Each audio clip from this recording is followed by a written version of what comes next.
vokatr'izay dia omora amintsika ny anao ny vavaka ny antsoina hoe ady ara-panahy satria tsika dia fiambina ny tanàna, isika dia fifona ho an'ny tanàna, isika dia tendren'Andriamanitra jiro mibanga dia omora amintsika manao ny antsoina hoe ady ara-panahy amasanak'Andriamanitra anao. Atao ny ady ara-panahy satria nahoana? Misy manajamba ny maso ny olombelona amin'izao fotoana izao izay ambarany amin'ny Korintiana 4:4-7 fa Satana io manajamba ny mason'ny olona io. Noho izany dia mila isika zao sy anao manao ny ady ara-panahy mba ahatonga ny mason'ny olona, maso ara-panahy olona isokatra ka andray ny filazany tsara ny famonjena. Paoly apôstôly dia nilaza hoe fa raha miafina ny filazany tsaranay dia miafina amin'izay ho very izany.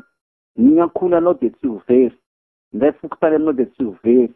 Noho izany tsy azo afenina ny filazany tsara. Fa ny mahatonga ny filazany tsara hiafina dia misy devoly manakana eo amin'ny abakabaka eo. Izao ny voasoratra hoe no anjambain'ny Andriamanitra zao tontolo izao ny sain'ny tsy mino. Ny sain'ny olombelo io zany misy manakona io. Ka ino anaovantsika ady ao pitehitsika ilay Andriamanitra zao tontolo izao dia ny devoly dia manakona ny sain'ny tsy mino.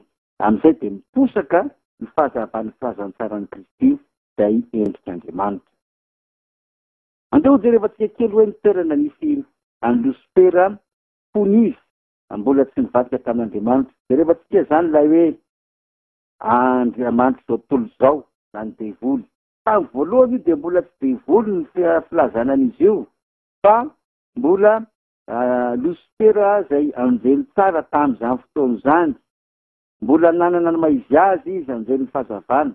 Voalaza ao amin'izy tena toko 7:7-7 ka hatramin'ny 5:10 dia maneho fa tany Edena misy an'i Lusifera ary izy tany Edena zay dia ny vato rehetra no tafitrano teo amboniny. Dia tany sainy eo ny karneola, ny topaza, sisa. Dia izy io i Lusifera io dia kerobima voaositra izay manaloka, zany hoe karazana ohatran'ny hoe raiso aneritreritry ohatran'ny elo, misy elo be parapluie zany.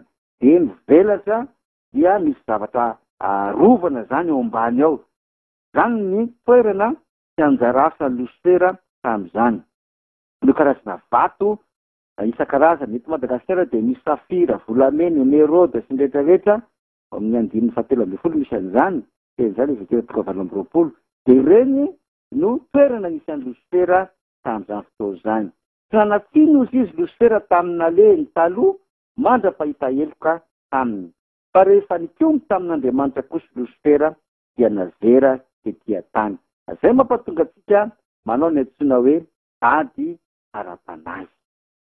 Efa nazera ary izy ao amin'ny Apokalipsy 2:20-7 sy 7 izay milaza hoe nisy ady tany an-danitra dia Mikaela sy ny anjely. Izay mampatonga antsika maniraka ny anjely Mikaela sy ny anjely satria izy no manao ny ady. Fa tsy tsika ny anjarantsika dia ny maniraka azy satria zanak'Andriamanitra ianao, manana fahefana zany ianao. Dia voasoratra hoe rehefa nazera tetỳ ambony tany la Lusifera dia lasa dragona no anarany. Dia ilay menarana ela izay atao devoly sy Satana dia mamitaka an'izao tontolo izao dia nazera tamin'ny tany ary ny anjeliny koa miaraka nazera taminy. Izao nefa nitsarovy na dia nazera tetỳ Satana na izy zanak'Andriamanitra dia maresy an'ny Satana. Ianao io dia maresy an'ny Satana. Tsy misy devoly mahery zany.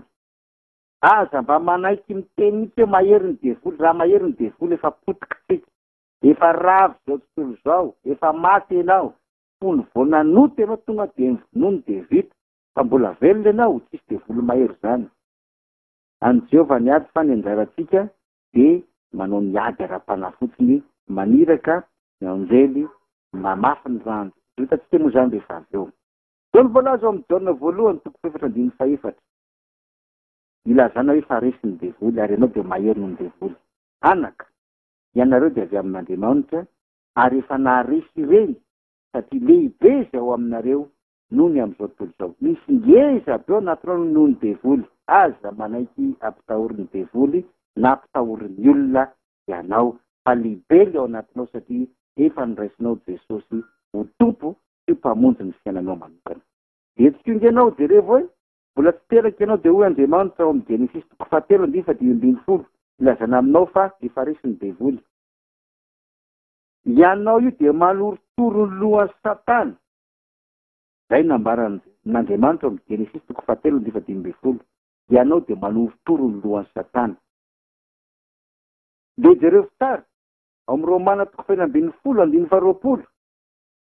Fa Andriamanitra mihitsy no maniraka ny Satana ao ambanin'ny tongotrao. Minao fa manana tongotra ianao. Am'izao fotoana izao, na ho mpandriana ary ianao na eny an-dalinao maheno an'izy ity manana tongotra ianao de Andriamanitra mihitsy no maniraka ny Satana ny ambany tongotra ao any manorotoro lohan'ny menarana. Romana 5:20-20 zany. Zay mahavavaka apôstôlika fanaovantsika sy miainga eo ambony ten'Andriamanitra isika. Noho izany tsy manan-kevy intsony Satana fa efa resy. Mino fa anona fotoana ianao amakina ny bokin'ny Apokalipsy 7:20 ahitanao hoe ohatr'izao fomba fiasan'ny Satana. Dikan'izany nasehoan'Andriamanitra ny fiasan'ny Satana nanao organigramme Satana mba ninona afantaranao fa efa resy izy. De araka io sary hitatsika io moa zany ho anareo izay aheno CD amin'ny manaraka dia misy endrika anankitelo izy Lucifer ny faratapony de misy olona karazany roa zay mpitondra fanjakana de tondra ny mariky ny 690. Anankiray kosa dia mpitondra fivavahana izany tena fotoana irasantsika an'izany no eto fa vakio ny bokin'ny Apokalipsy 7:20 zany ny proof fa tian'Andriamanitra ianao ka nasehoan'Andriamanitra antsika ny fomba fiasan'ny Satana.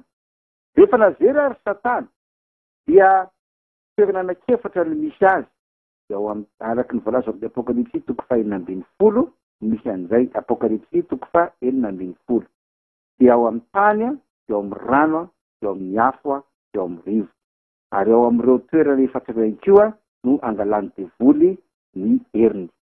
Ny ao amin'ny rivotra ao amin'ny Apokalipsy 5:20 misy an'ireo le au franc-maçon, nouvel ordre mondial, illuminati, isan-karazan'ireo.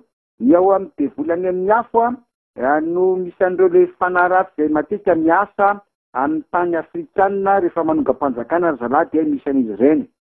Ny devoly ao amin'ny rano ahitana an'ireny any zazavavin-drano sy ny karazan'ireny amin'ny 7 sy ny 4 moa no misy azy. Ary ny devoly faran'izay ambany indrindra dia ny devoly ao amin'ny tany izay misy an'ireo le falipotsampy, misy an'ireo kalaloro sy ny sisa. Fa zareo tsara fa isika kosa dia any ambonin'izy ireo no mipetraka. Ianao zanak'Andriamanitra dia manitsaka ny lohan'izy ireo amin'ny mahazanak'Andriamanitra anao.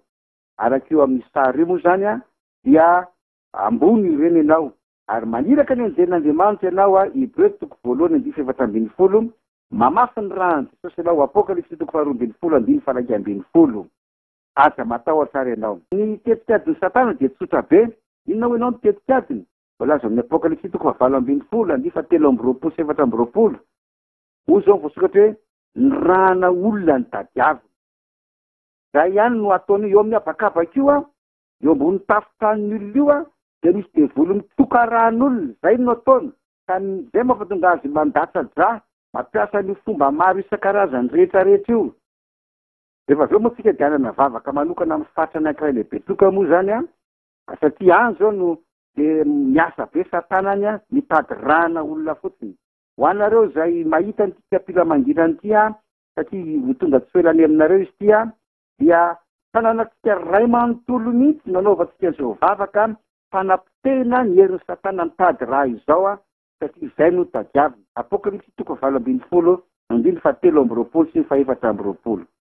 Loha zany le karazana vavaka mandrava izay ataontsika dia nampitena le fantson'ny Satana izay mampifandray ny olona amin'ny Satana mba hitohan'ilay raha.